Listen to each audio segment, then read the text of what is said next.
साले को नेक समझते थे, मगर अब वो हमें हमारे माबूदों से रोकना चाहता है। क्या वो भूल गया है कि ये वादी हमारी ताकत से खड़ी है? हम भी तू देखे तेरे खुदा में कितनी ताकत है। इस सामने वाले पहाड़ के अंदर से एक जिंदा ऊंटनी निकाल कर दिखा दे। इस ऊंटनी की वजह से साला का इज्जत और बढ़ गई है। अगर हमने कुछ ना किया तो जल्द लोग उसके पीछे चल पड़ेंगे। हमें कुछ ना कुछ करना होगा। अगर कोई इस ऊंटनी को खत्म कर दे तो मैं अपनी बेटी की शादी उसे कर दूंगी। हम ये काम करेंगे। आज रात वो ऊंटनी नहीं बच। मोमिन थे जो बच गए, अल्लाह ने उन्हें निजात दी। शुक्र है कि हमने हूद की बात मानी, अल्लाह ने हमें तूफान में पनाह दी। आज हम गवाह हैं कि अल्लाह के वायदा सच्चा है। और उन्हीं से एक नई नस्ल का आगाज हुआ ताकि जमीन दोबारा आबाद हो सके। अजाब के बाद ये मोमिन हज़रमौत के करीब वादियों में जा बसे।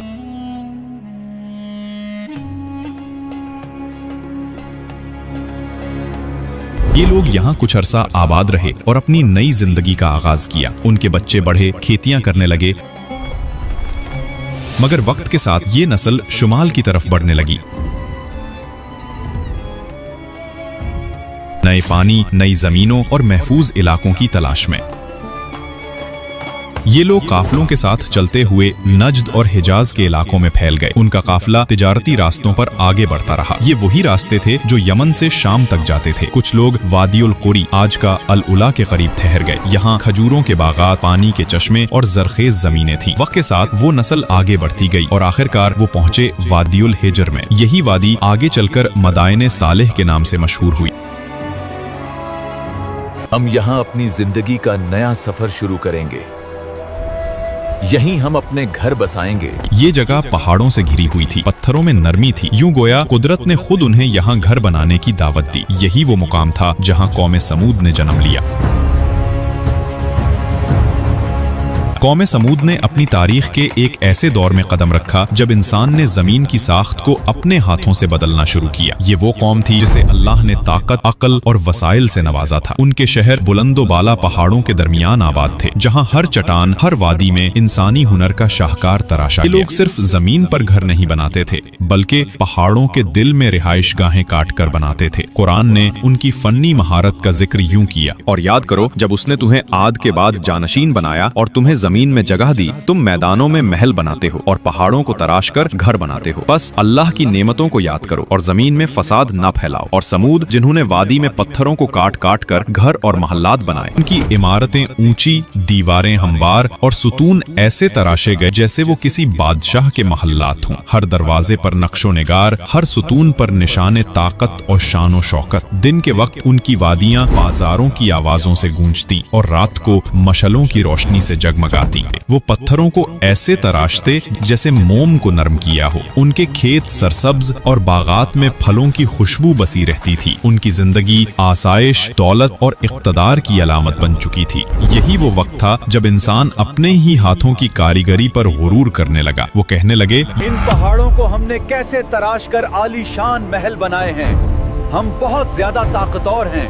लेकिन वो भूल गए कि ये अक्ल, ये ताकत, ये हुनर सब अल्लाह की अता है। देखो इस वादी को, इन पत्थरों को हमने जिंदा किया और उनके दरमियान हमने अपनी सल्तनत खड़ी की। और जब अता पर गुरूर छा जाए तो जवाल करीब आ जाता है। कायनात में हमसे ज्यादा ज़हीन और मजबूत कोई नहीं, हम ही सबसे बड़े हैं। उनके दरमियान गुरूर ने ईमान की जगह ले ली और अक्ल ने वही पर सवाल उठाना शुरू कर दिया। वो कहते, देखो हम कितने खुशहाल हैं। इस कायनात में कोई भी हमसे मुकाबला नहीं कर सकता। वक्त के रेगजार पर एक नई सुबह तुलू हुई। इसी इलाके वादियुल हिजर में बुलंद पहाड़ों के दरमियान एक मुअज़्ज़िज़ खानदान में एक बच्चे की पैदाइश हुई। मुबारक हो, उबैद के घर एक खूबसूरत बेटा पैदा हुआ है।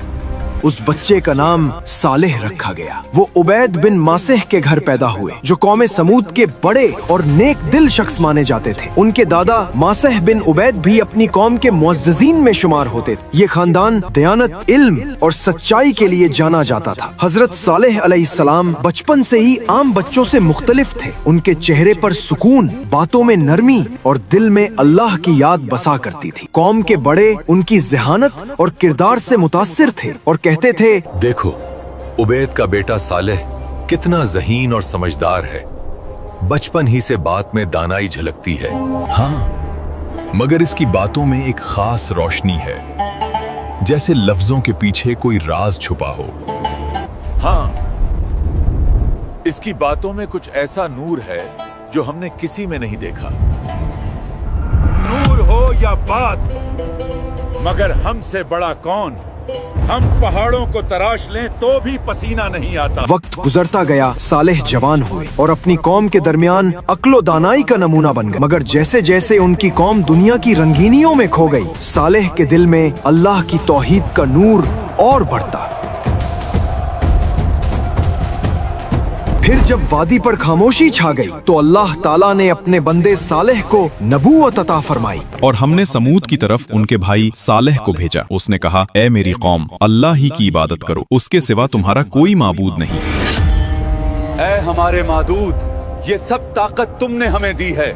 पहाड़ हमारे सामने झुकते हैं।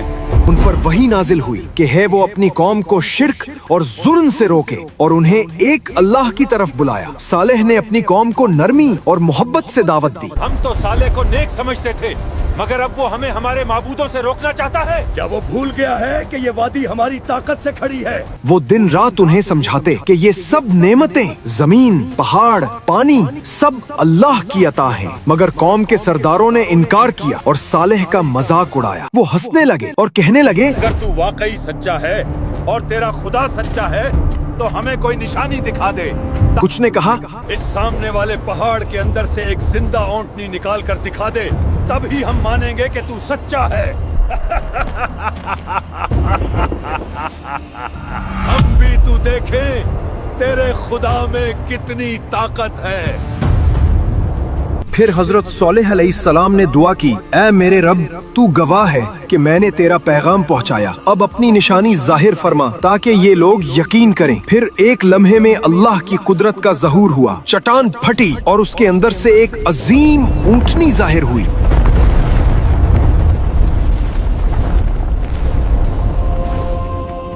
न वो किसी इंसान के हाथ से बनी, न किसी मादा से पैदा हुई, बल्कि अल्लाह के कुन के हुक्म से वजूद में आई। तो जादू है,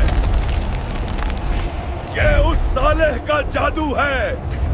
ऊंटनी आम ऊंटों जैसी नहीं थी, वो इतनी अजीम थी कि पूरी कौम के मवेशी उसके बराबर न आते। कुरान में ये वाज़े आया, ये अल्लाह की ऊंटनी है, तुम्हारे लिए एक निशानी। इसे अल्लाह की जमीन में खाने दो और उसे कोई नुकसान न पहुंचाओ, वरना तुम पर अजाब आ जाएगा। अलबत्ता मुफस्सिरीन ने इस बारे में बयानिया तफसील बयान की है कि ये ऊंटनी दूध देती थी और बहुत ज्यादा देती थी। इब्ने कसीर अल बिदाया व निहाया में है, इस ऊंटनी का दूध इतना ज्यादा होता था कि पूरी कौम उससे पेट भर कर पीती थी, और जिस दिन वो पानी पीती थी, दूसरे दिन लोग उसके दूध से अपनी जरूरत पूरी करते थे। यानी एक दिन वो ऊंटनी पानी पीती थी और अगले दिन पूरी कौम उसके दूध से सैराब होती थी। मगर कुछ कदीम रिवायात ज़ईफ गैर मुस्तनद में इसका जिक्र आता है, जैसे कि इमाम सालबी और वाकदी की रिवायत, मगर ज़ईफ। जब चट्टान फटी तो उसमें से एक बड़ी ऊंटनी निकली और उसके पीछे एक बच्चा ऊंट भी था जो उसी के साथ बाहर आया। बाज मुफस्सिरीन कहते हैं कि बच्चा भी साथ निकला, जबकि बाज कहते हैं कि सिर्फ ऊंटनी निकली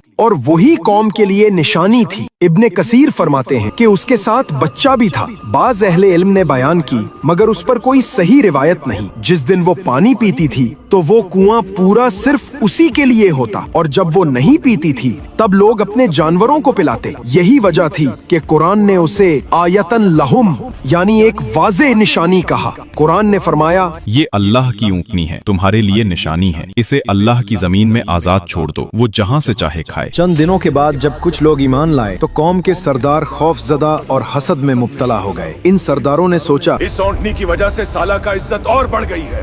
अगर हमने कुछ ना किया तो जल्द लोग उसके पीछे चल पड़ेंगे। हमें कुछ ना कुछ करना होगा। तब उन्होंने साजिश रखी कि इस निशान को खत्म कर दें ताकि सालेह अपना असर खो दे। एक रात कौम के सरदारों ने अपने लोगों, मर्द और औरतों को इकट्ठा किया और बोला, अगर हमने इस ऊंटनी को खत्म कर दिया तो सालह का असर भी खत्म हो जाएगा। इस पर एक अमीर औरत ने कहा, अगर कोई इस ऊँटनी को खत्म कर दे तो मैं अपनी बेटी की शादी उसे कर दूंगी। आम रिवायत ये बताती है कि चंद नौजवानों ने खुद को इस जुर्म के लिए चुन लिया। मसलन मिस्रा इब्ने महराज और कदार इब्ने सलफ सलेफ और दीगर लोगों के साथ मिलकर मंसूबा बनाए। हम ये काम करेंगे। आज रात वो ऊँटनी नहीं बचेगी। कुछ तफासिर में 9 बदकार का जिक्र भी आता है। ये मखसूस नाम बाज तारीखी रिवायात तफासिर में मिलते हैं, लिहाजा इन्हें बतौर तारीखी रिवायत माना जाता है, मगर हकायक के तौर पर लाजिम नहीं। जब ऊँटनी कुएं की तरफ रवाना हुई तो कातिलों ने पीछा किया। इनमें से एक ने तीर चलाकर उसके पाँव को जख्मी किया ताकि वो भाग न सके।